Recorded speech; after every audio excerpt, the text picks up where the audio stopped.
দেশের light engineering খাতের সক্ষমতা, উদ্ভাবন ও সম্ভাবনাকে তুলে ধরতে আনুষ্ঠানিকভাবে উদ্বোধন করা হয়েছে বাংলাদেশ লাইট ইঞ্জিনিয়ারিং এক্সপো 2026, যা চলবে আগামী 4 ফেব্রুয়ারি পর্যন্ত।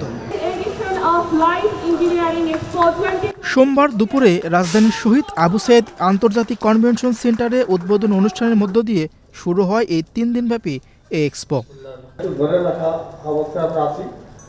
দেশের শিল্পায়ন ও কর্মসংস্থান সৃষ্টিতে লাইট ইঞ্জিনিয়ারিং খাত একটি গুরুত্বপূর্ণ ভূমিকা পালন করছে।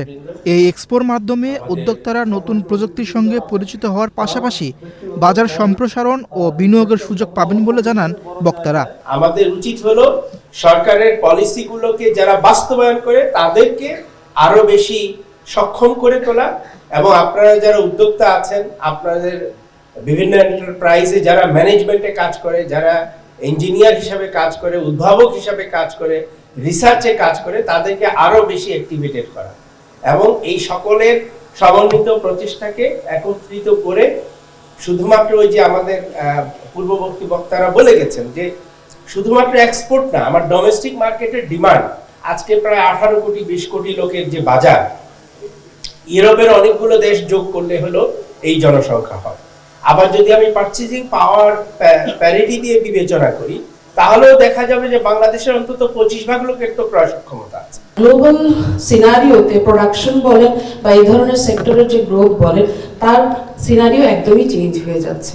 এতদিন যেভাবে করে আমরা কাজ করেছি, যেভাবে প্রডিউস করেছি, যেভাবে মার্কেট করেছি, সেইটা কিন্তু এখন আর নেই, এবং গোয়িং ফরওয়ার্ড এটা আরো দ্রুত চেঞ্জ হয়ে যাবে। এটা সিনারিও অনেক পাল্টে যাবে। এখন আপনি আইওটি ইমপ্লিমেন্ট করতে হবে প্রোডাকশন লাইনে, আপনার রিজেকশন রেট কমিয়ে আনতে হবে, আপনাকে যতটুকু সম্ভব রিসোর্স এফিশিয়েন্ট প্রোডাকশনে যেতে হবে। সেক্ষেত্রে কমপ্লায়েন্সের যে ব্যাপারগুলো আছে, স্ট্যান্ডার্ডগুলো, সেগুলো মেনটেন করার ব্যাপার আছে, এবং টেকনোলজিকে কত রকমে ইউজ করে আসলে প্রোডাকশনকে কত প্রিসিশনের দিকে নেওয়া যায়, এটা একটা বড় ফোকাস। আমাদের স্ট্যাটিস্টিক্সে এবং বিভিন্ন রিপোর্টে আমরা 40,000 এসএমই অনেক রকমের নাম্বার পাই। আসলে নাম্বারটা তো আরো অনেক বেশি, আমরা সবাই জানি। ক্ষুদ্র, মাঝারি এবং বড় এবং আরো মাইক্রো যদি সবাইকে ধরে, তাহলে আসলে সংখ্যাটা অনেক অনেক বেশি। তো সেই ক্ষেত্রে আমি টেকনোলজিটাকে কিভাবে আসলে ইউজ করব, এটা একটা বড় জায়গা, কিন্তু আমরা অনেক পিছিয়ে আছি। দেশীয় লাইট ইঞ্জিনিয়ারিং শিল্পের পণ্য, প্রযুক্তি ও সক্ষমতা তুলে ধরার পাশাপাশি শিল্প উদ্যোক্তা, নীতি নির্ধারক এবং সংশ্লিষ্ট অংশীজনদের মধ্যে কার্যকর সুযোগ তৈরি করার এই আয়োজনের মূল উদ্দেশ্য বলে জানান আয়োজকরা। 3 দিনব্যাপী এই মেলায় দেশের বিভিন্ন প্রতিষ্ঠান তাদের তৈরি পণ্য প্রদর্শন করছে। এসব পণ্যের অর্ডার নেওয়ার ক্ষেত্রেও পণ্যের দাম সহজতর করেছে। আমাদের দেশে শত শত কোম্পানিতে আমাদের মেশিন আছে। আগে এই মেশিনগুলো সম্পূর্ণ বিদেশিদের উপরে নির্ভর ছিল, বিদেশ থেকে ইম্পোর্ট করতে হতো। এখন আমরা এই মেশিন ম্যানুফ্যাকচার করি নিজেরাও, বিদেশ থেকেও ইম্পোর্ট করতে হয় কাস্টমারের চাহিদা অনুযায়ী। তবে আমরা অনেকটা মেশিন নিজেরাই নিজস্ব টেকনোলজি দিয়ে ম্যানুফ্যাকচার করি।